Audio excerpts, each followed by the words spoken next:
Hey everybody, it's Andy here, back with another tutorial, just sharing with you a little bit of a project that I've been working on. So here what you see are the shapes, and I like to call these primitive shapes. And look at the texture. Okay, I'm going to show you how I got this texture onto those shapes and a little bit of the background process here.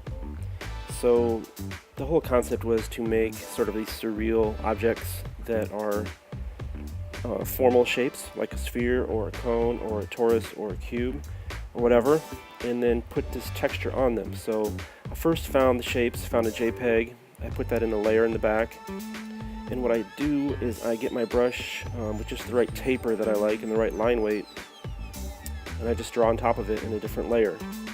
And this is in a program on the iPad Pro called Adobe Draw.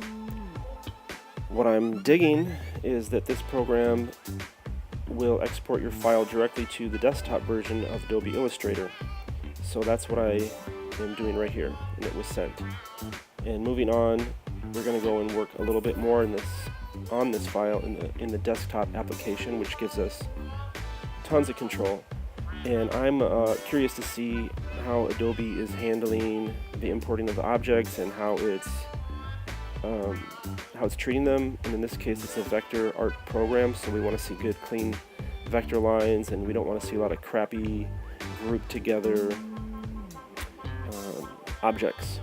And a big part of this is how the art was drawn, so I have to be very careful that I make nice, clean lines.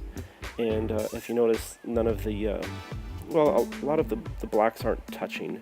So what I'm doing now is I'm going to zoom in, hopefully.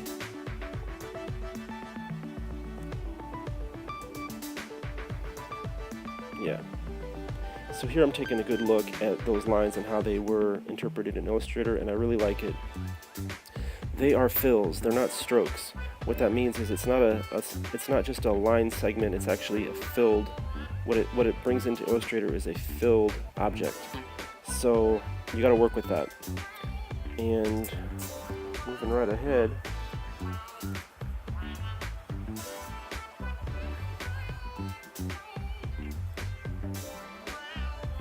next step, I am going to put all 4 of these objects on a separate artboard. And what I need to do first is just sort of make my original artboard a little bit smaller so that it's not massive.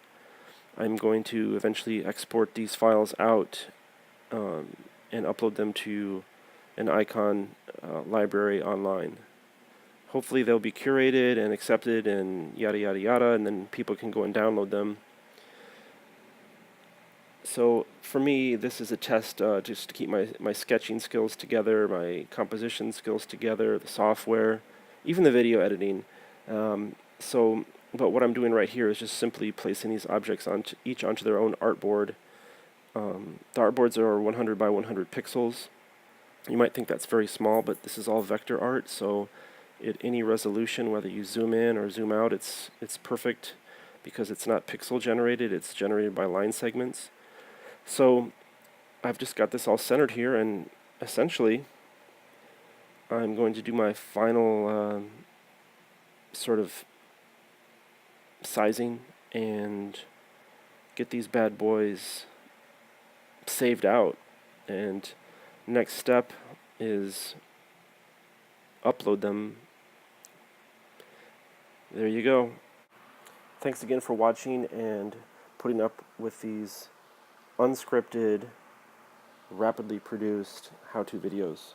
Thanks.